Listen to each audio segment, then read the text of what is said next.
એમ તો આપણો ભારત દેશ ખૂબ જ સમૃદ્ધ છે. આપણી પાસે કળા છે, સંસ્કૃતિ છે, પણ નથી તો ફક્ત ને ફક્ત આદર્શ પ્રમાણિક નેતા. મિત્રો, આપણે ભ્રષ્ટાચાર વિશે રોજિંદા આપણા જીવનમાં ઘણું કહીએ છીએ, ઘણું સાંભળીએ છીએ, બીજાને જવાબદાર પણ ગણીએ છીએ. પણ શું આ ભ્રષ્ટાચારમાં ક્યાંક ને ક્યાંક આપણે સૌ જોડાયેલા નથી? મિત્રો, ચિંધાયેલી આંગળી છે સાચી, પણ હવે ઘડી છે ખુદને પ્રશ્ન કરવાની. આપણામાંથી એવા કેટલા લોકો છે જેઓ ઇન્કમટેક્સ પૂર્ણ પ્રમાણિકતાથી ભરે છે? આપણામાંથી એવા કેટલા લોકો છે જેઓ સ્કૂલ કે કોલેજમાં એડમિશન મેળવવા માટે ડોનેશન નથી આપતા? મિત્રો, કદાચ આ સવાલોનો જવાબ આપવો આપણા સૌ માટે ખૂબ જ અઘરો બની રહેશે. ભ્રષ્ટાચાર એ એક ડાયાબિટીસ સમાન છે. હવે આપણે તેને નાબૂદ કરવાના પ્રયાસો કરવા જ પડશે. તેની શરૂઆત આપણે પોતાનાથી જ કરવાની છે. આપણામાંથી એવા ઘણાય લોકો હોય છે જેઓ મતદાન પણ નથી કરતા. તેમનું કહેવું હોય છે કે અમને રાજકારણમાં રસ નથી. આપણી આ જ માનસિકતાને કારણે રાબડી દેવી, મુલાયમસિંહ જેવા અસભ્ય લોકો મુખ્યમંત્રી બની જાય છે. મિત્રો, આપણને ઓછી મહેનતે ઘણું પામવાની જાણે આદત બની ગઈ છે. આપણે આપણી આ જ આદતને બદલવી પડશે. જીવનમાં સત્ય, સંયમ, શિષ્ટાચાર જેવા મૂલ્યોનો આત્મસાત કરવો પડશે. આપણે આપણું જીવન દર્પણ સમાન બનાવવું પડશે, જ્યાં સ્વાગત તો સૌનો હોય પણ સ્વીકાર કોઈનો ના હોય. અહીં મને નરેન્દ્ર મોદીજીનું એક વાક્ય યાદ આવે છે, હું ખાતો નથી અને ખાવા દેતો નથી. મિત્રો, આપણે પણ આ જ વાક્યને અનુસરવાનું છે. પોતે તો ભ્રષ્ટાચારથી વિમુખ રહેવાનું છે જ, પણ જો કોઈ વ્યક્તિ ભ્રષ્ટાચાર કરતું દેખાય તેમને રોકવો પડશે, તેમની સામે ફરિયાદ નોંધાવવી પડશે, ભલે પછી તે કોઈ નેતા હોય કે સામાન્ય માણસ હોય.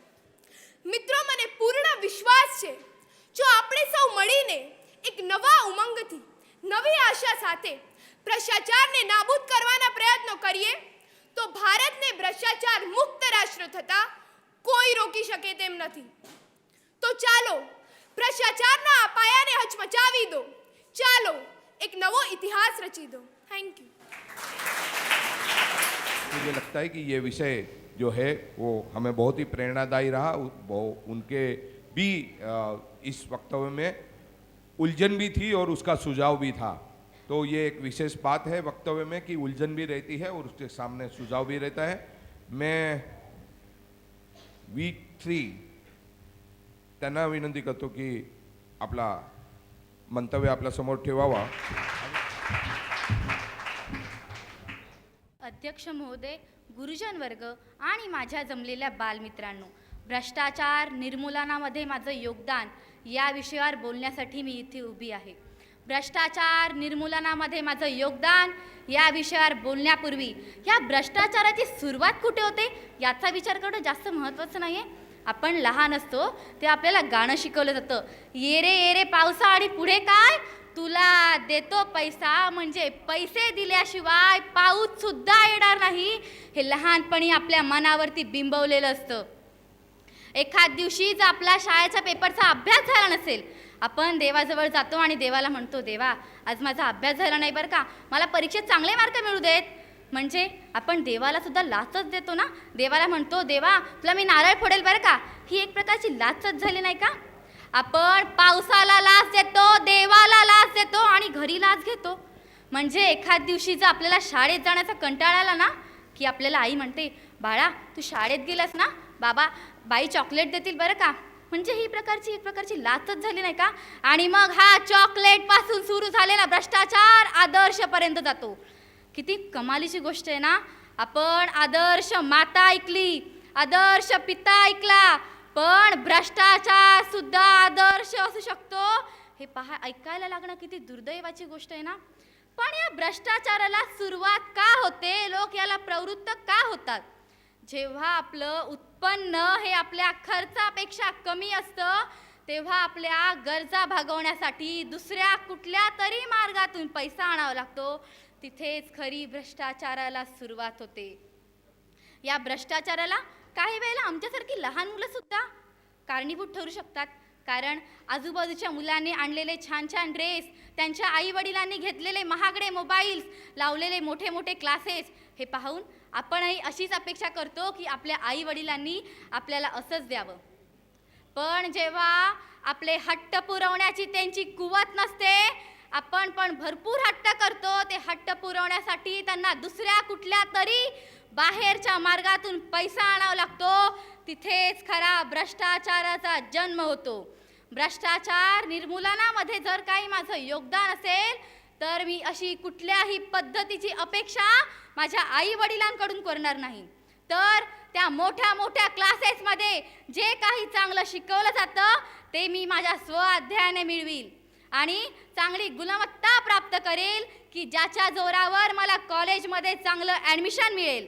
आणि जेव्हा मी चांगल्या कॉलेजमध्ये ॲडमिशन घेऊन मोठ्या पदाला जाईल तेव्हा मी कोणालाही भ्रष्टाचार करू देणार नाही किंवा मी स्वतःही भ्रष्टाचार करणार नाही.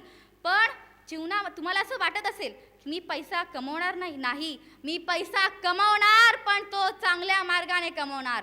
कारण आपल्याला जर राजकारणात मान मिळवायचं असेल तर पैसा महत्त्वाचा आहे, समाजकारणात मान मिळवायचं असेल तर पैसा महत्त्वाचा आहे, संसार जरी करायचा असेल तर पैसा हा महत्त्वाचा आहेच. हे सांगताना तुकाराम महाराज म्हणतात, धनवंता लागी सर्व मान्यता आहे जगी, माता पिता बंधुजन सर्व मानिती वचन.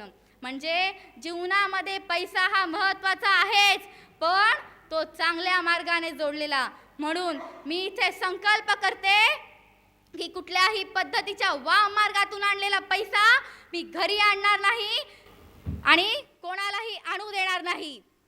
आपण इथे सर्वांनी मिळून एक संकल्प करूया की ज्या ज्या वेळेला या भ्रष्टाचाराविरुद्ध युद्ध घोषित केलं जाईल त्या वेळेला आघाडीची सैनिक म्हणून मी नेहमीच उभी असेल. आपणही असाच संकल्प करूया आणि या भ्रष्टाचाराच्या राक्षसाला उखाडून काढूया. जय हिंद, जय महाराष्ट्र. નથી ગાવા મારે કોઈ કાવ્યો, નથી કહેવા મારે કોઈ મંતવ્યો, નથી ગાવા મારે કોઈ કાવ્યો, નથી કહેવા મારે કોઈ મંતવ્યો. આજે તો કહેવા આવ્યો છું ફક્ત એક માનવના કર્તવ્યો, આજે તો કહેવા આવ્યો છું ફક્ત એક માનવના કર્તવ્યો. કર્તવ્યો એ કોઈને સમજાવવાની જરૂર નથી પડતી. કર્તવ્ય એ તો આપણી અંતરાત્માનો અવાજ છે. ઉદાહરણ તરીકે જો કોઈ ગરીબ વ્યક્તિ આપણી આગળ આવે અને એ પણ પૈસાની આશા લઈને આવ્યો હોય અને આપણે એની આશા ઉપર પાણી ફેરવી દઈએ તો આપણે એક વસ્તુ સમજવી કે આપણે માનવ ધર્મ ચૂકી રહ્યા છે. તો માણસનું પ્રથમ કર્તવ્ય એ છે કે માનવ બને અને માનવ ધર્મ બજાવે.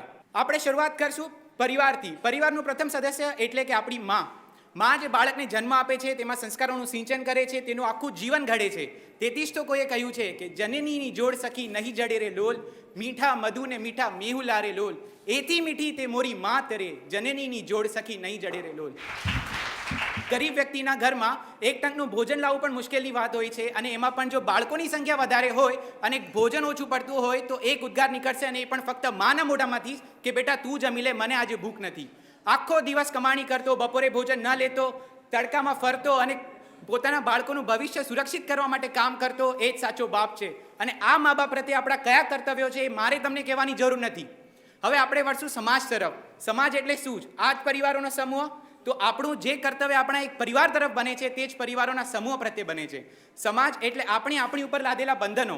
આપણે સમાજનું તેની માટે જ નિર્માણ કર્યું હતું, પણ આજે ધીમે ધીમે જેમ સમય બદલાઈ રહ્યો છે તેમ સમાજનું કંઈક અલગ રીતે જ અર્થઘટન કરવામાં આવે છે. આજે માણસને સફળતા પ્રાપ્ત કરવી છે, પ્રગતિ કરવી છે, પણ એકલે હાથે કરવી છે. પણ એક વસ્તુ એ ભૂલી રહ્યો છે કે પ્રગતિ કરવી હોય તો બધાને સાથે લઈને થાય, સફળતા ખાલી એકલે હાથે મળે છે. There is one good message for you. If you want to get the success, then walk alone. But if you want to achieve your success, enjoy your success, then walk together. હવે આપણે વળશું રાષ્ટ્ર તરફ. રાષ્ટ્ર એટલે શું? આ જ પરિવારોનો સમૂહ, લોકોનો સમૂહ, સમાજોનો સમૂહ, વિવિધ ભાષાઓનો સમૂહ, વિવિધ રાજ્યોનો સમૂહ, આ બધાનું મિલાપ સ્થાન એટલે આપણું રાષ્ટ્ર ભારત. વિવિધતામાં એકતા એ તો આપણા ભારતનું વૈશિષ્ટ્ય છે.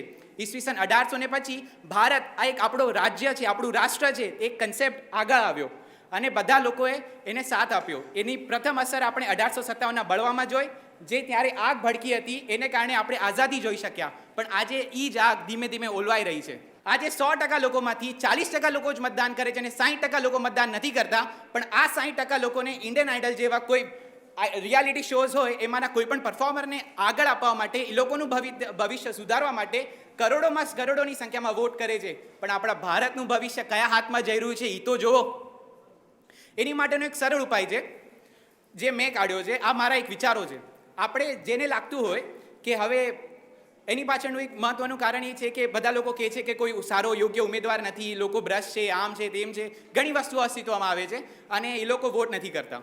હવે ત્યાં આપણે કોઈ પણ વોર્ડમાં જ્યારે આપણે ચૂંટણીઓ રાખતા હોઈએ ત્યારે આપણે પાર્ટીની નિશાનીઓ સાથે આપણું નેશનલ એમ્બ્લેમ રાષ્ટ્રીય ચિહ્ન પણ મૂકી દઈએ. હવે જે લોકોને લાગતું હોય કે હવે આ રાષ્ટ્રીય ચિહ્નને આપણે અહીંયા કોઈ ઉમેદવાર યોગ્ય નથી તો આપણે રાષ્ટ્રીય ચિહ્નને વોટ આપીએ. જે કોઈ વિભાગમાં રાષ્ટ્રીય ચિહ્ન જીતી જાય ત્યાં આપણે ત્યાંના આઈએએસ ઓફિસરને ત્યાંના આપણે એમએલએ તરીકે જાહેર કરી શકીએ. એમએલએ બનવા માટે એવી કોઈ ક્વોલિફિકેશન નથી, પણ આઈએએસ ઓફિસર બનવા માટે they are with the desired qualification, no one can question them. હવે આઈએએસ ઓફિસર જેવા બુદ્ધિજીવી વિચારકોના હાથમાં જો આપણી સરકાર જાય તો આપણું ભવિષ્ય કેટલું ઉજળું હશે તે આપણે વિચાર કરી શકીએ છીએ.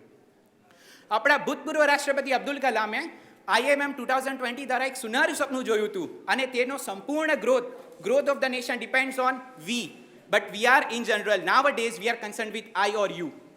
Youth should come forward. Youngsters should be motivated. They should come into politics wherever they want to go, but in their field. જે ફિલ્ડમાં જાય એ ફિલ્ડમાં આગળ આવો. અબ્દુલ કલામ કહી ગયા કે whatever you do, you must remember your aim. If you dream to fly with an eagle, don't waste your time swimming with ducks. તેથી જ તો કહ્યું છે कुछ भी नहीं असंभव जग में सब संभव हो सकता है. कार्य हेतु यदि कमर बांध लो तो सब कुछ हो सकता है. बंधन बंधन क्या करते हो, बंधन मन के बंधन है. साहस करो, उठो, झटका दो, बंधन क्षण के बंधन है. છેવટે હું એટલું જ કહેવા માંગીશ, nothing is permanent in life except change, but that change should be positive. Thank you. जय हिंद. अब वरिष्ठ वर्ग में जिन बच्चों ने भाग लिया था उनकी संख्या 10 की है. तृतीय स्थान प्राप्त किया है वसंत साक्षी विपुल ने, जो घाटकोपर से हैं, 10वीं कक्षा की हैं. दूसरा क्रमांक प्राप्त किया है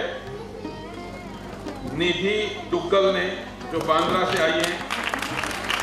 निधि डुग्गल तृतीय क्रमांक प्राप्त करती हैं.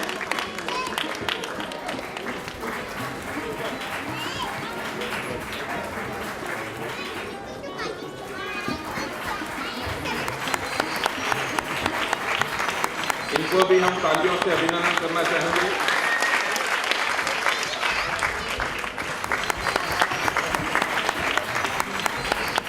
और प्रथम स्थान प्राप्त किया है अहान नेच ने.